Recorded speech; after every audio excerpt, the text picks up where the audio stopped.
Hey, it's Eugene Driscoll of valleyindy.org. I'm going to play for you the entire press conference that was held 1 p.m. Wednesday, March 22nd in Derby in front of the Sterling Opera House, where Richard Dziekan, retired Hamden police officer, former member of the Derby Board of Aldermen and Derby Board of Apportionment and Taxation, announced his intent to seek the Republican nomination for mayor.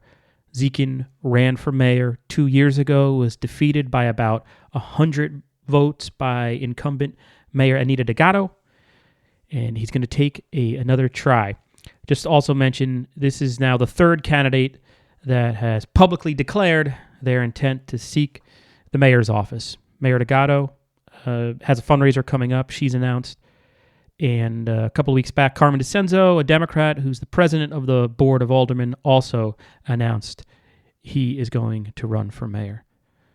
Speaking in this clip, you'll hear, if memory serves, first J.R. Romano.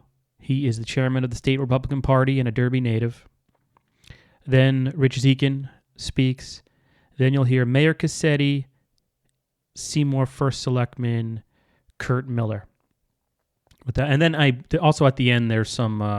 the audio is kind of rough. It was very windy. I'll just warn you. That's why I didn't do video. I didn't try Facebook Live. It was just way too windy on March 22nd.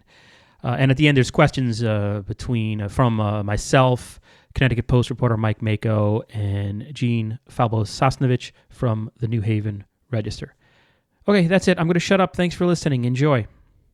My name is J.R. Romano. I'm the state party chairman, as well as a son of the city of Derby. And I often say that very proudly. 2 years ago, I stood with Rich announcing his mayoral bid, and in the hopes that the city would go in a different direction. And unfortunately, it hasn't. Over the last 3 years, you've seen an increase in your mill rates. People in this city are struggling. They're struggling with taxes. They're struggling to make ends meet. And it's time to have someone that's going to be focused on those problems that are going to help those families. You know, one of the things I often say is that the city is a small city, but the issues we have here are real, and they're big. We need a mayor that's going to be full-time, that's going to invest every minute that they have making this community better. That's what I think all of us deserve. This is a hardworking community, and they deserve that. And that's why I'm here again, 2 years later, to advocate and push for Rich Dziekan as the next mayor of the city of Derby.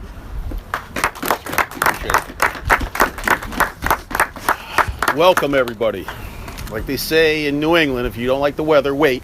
It's going to change on us. And once again, it got cold on us. But ladies and gentlemen, members of the press, fellow residents, we are gathered here today at the steps of Derby icon, the Sterling Opera House. This historic structure is a reminder of our city's success, a reminder of the days when we were leaders in industry, entrepreneurialism, and culture. And it should remain an inspiration for what Derby still can be. The vibrant, prosperous, thriving city that our residents deserve. Yet today, Sterling Opera House stands as a symbol of failure. It is a sad evidence of the cities whose progress has stalled under the city's current leadership. We spent a decade securing millions of dollars in grant funding for the Sterling restoration and reopening. It was supposed to be the heart of the new, modern downtown. Now, 3 years into this Democratic administration, the taxpayers have nothing to show for it beyond a federal probe into the misuse of funds. No progress, no closer to our goals, just embarrassment for the city. Unfortunately, this has been a pattern over the past 3 years. The failure of leadership from the City Hall can be seen all across Derby again and again. Let's take economic development, for example. The promise and potential of our downtown has been squandered over the past 3 years. What progress has been made towards revitalization? A $500,000 study that told us what we already know. High taxes, government spending are hurting our chances to bring business and jobs to our city. Though perhaps those findings did come as a surprise to the city.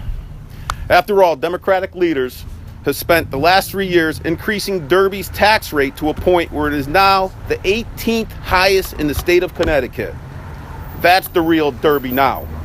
18th highest tax rate out of 169 cities and towns. And its increase of 4 mills in 3 years have been devastating to our residents and business owners. What of the effort to market Derby to investors and rebuild our commercial tax base? We've had a lot of talk the whole campaign to discover Derby, and I believe Terry Bradshaw was even involved somewhere along the way. The result of the grand list has crashed from $645 million in 2013 to $610 million in 2015. That's a loss of $35 million that our taxpayers cannot afford. And it is the only is that the only revenue Derby is losing? The last 3 years have been among the worst in recent memory when it comes to securing grant funds for our city. The Democratic administration has obtained just over $1.5 million in grant funds, compared to over $17 million obtained by our neighbor Ansonia in the same time period. Obviously, grants have not been a priority of our leadership. Is Derby not worth fighting for? After all, we've had plenty of fights over the past 3 years. Fighting between Mayor Dugatto, President DeCenzo, and their administration over just about everything except for the future of our city. Fighting over the parking garage, over meeting minutes, over city hall hours, over ghost tours of the Opera House. And I wish I was kidding, Terry Bradshaw, that guy again.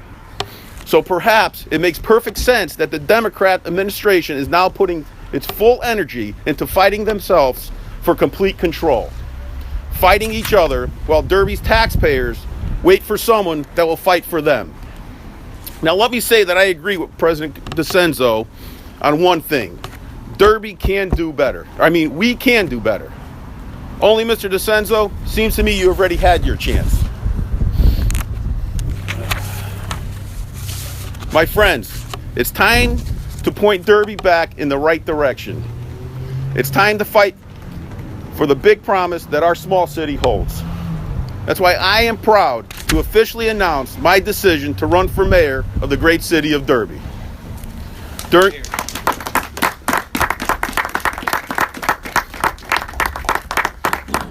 During my life, I've learned that public service has no room for ego or self-interest.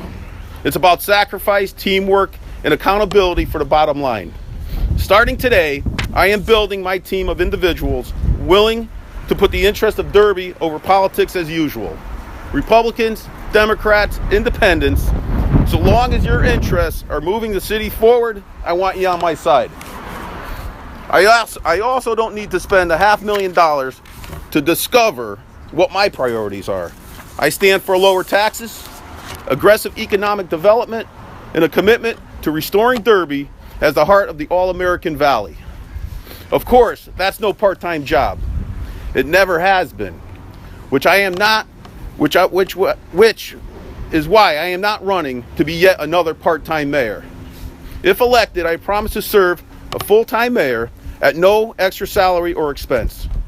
I will treat this position with the attention and the professionalism that Derby deserves.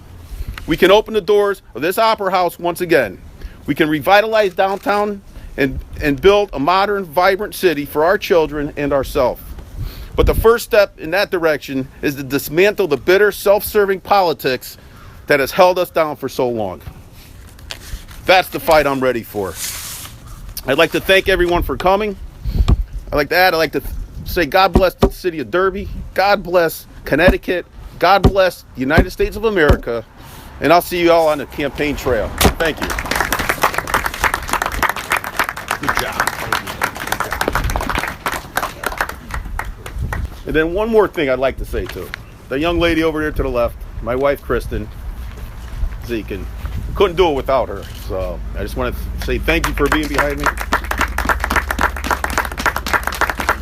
And everybody else. So thank you. Mayor Cassetti, First Selectman Miller, do you want to say anything? Well, Zeke, you picked the windiest day of the year, but that's great because the winds of change have come to Derby, ladies and gentlemen. You know, Rich worked for me for the last year and 2 months, and we schooled him on a lot of different things of what we're doing in Ansonia. And I got to tell you, I think he's the people of Derby are going to benefit from his mayorship.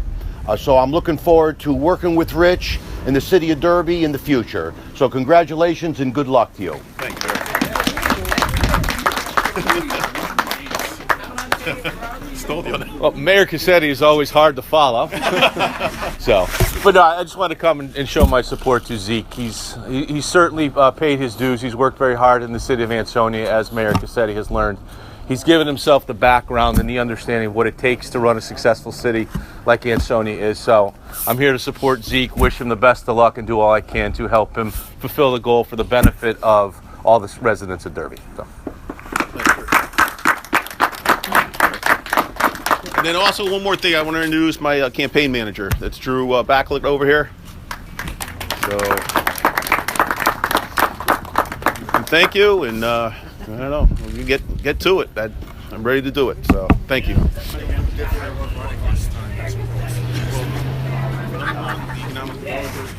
Got to get the grants coming into the city. Like I said, we have 1.5 million in the last 3 years. This administration, Ansonia under the watchful eye of Mayor Cassetti.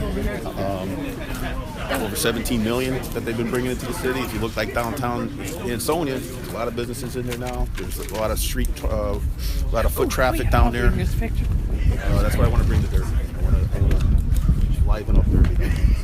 What about, Rich, like the taxes and the mill rate increase? That's a bipartisan board, the tax board. I think I asked you this last time you were on. But can Republicans really point to that if they're voting? I mean, the board was dealing with what the mayor's office gave them and what they had to work with. I mean, they didn't make it up. They had to work with what the front office gave them for the tax rate.